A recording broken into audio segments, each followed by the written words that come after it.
Bismillahirrahmanirrahim. Assalamualaikum warahmatullahi wabarakatuh. Saya Nurlayatul Muna dari kelas 10 MIPA nomor absen 27.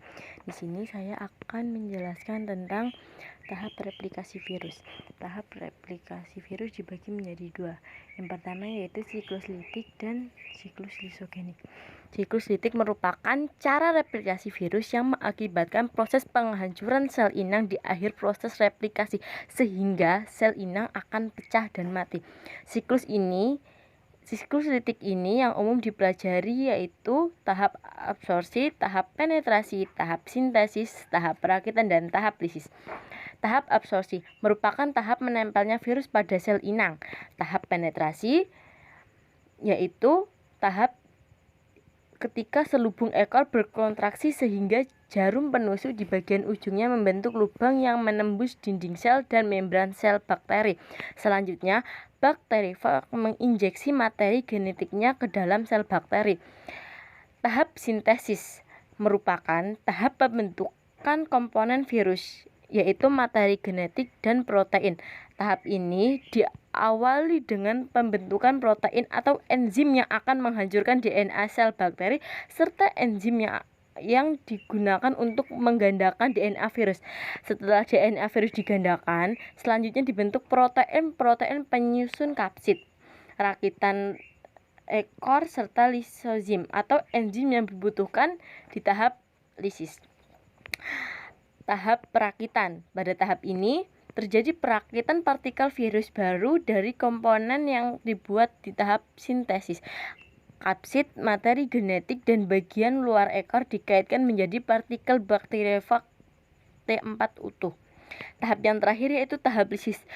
Tahap ini merupakan tahap sel inang. Bakterifag akan menggunakan lisosom pada bagian ekornya untuk merusak dinding sel bakteri sehingga menjadi lemah dan berlubang. Dinding sel bakteri yang lemah dan berlubang akan menyebabkan cairan dari luar sel bakteri masuk ke dalam sel sehingga sel bakteri mengembang, pecah, dan mati. Setelah sel bakteri pecah atau lisis, partikel bakterifag baru akan keluar dan menginfeksi sel bakteri lain untuk kembali melakukan replikasi. Biasanya dalam satu kali siklus litik, bakterifag T4 memerlukan waktu kurang lebih 20-30 menit dan akan menghasilkan 100-200 partikel virus baru yang siap menginfeksi sel inang baru. Siklus yang kedua yaitu siklus lisogenik.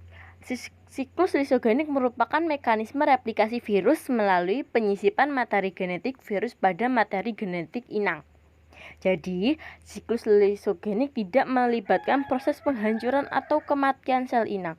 Pada siklus ini, DNA dari virus akan bergabung dengan DNA sel bakteri membentuk profag.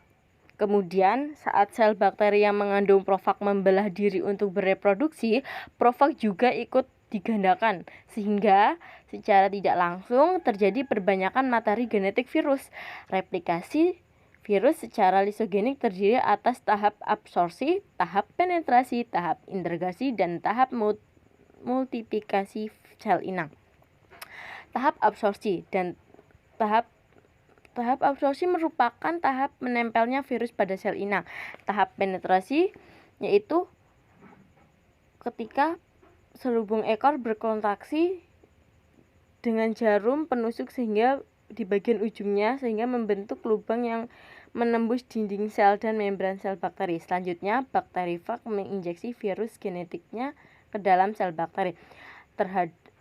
Tahap integrasi atau tahap penggabungan. Setelah melalui tahap penetrasi, DNA virus yang telah diinjeksi ke dalam sel bakteri akan diintegrasi atau digabungkan pada bagian tertentu dari materi genetik sel bakteri sehingga terbentuk profag. Tahap multiplikasi sel inang yaitu tahap multiplikasi sel bakteri melalui pembelahan sel. Jadi, sel bakteri akan menggunakan materi genetiknya melalui pembelahan sel. Hal ini menguntungkan bagi virus sebab dengan proses ini materi genetik virus akan ikut tergandakan. Akibatnya, setiap sel anak yang dihasilkan dari pembelahan bakteri juga mengandung profag atau dengan kata lain terinfeksi juga dengan virus fag.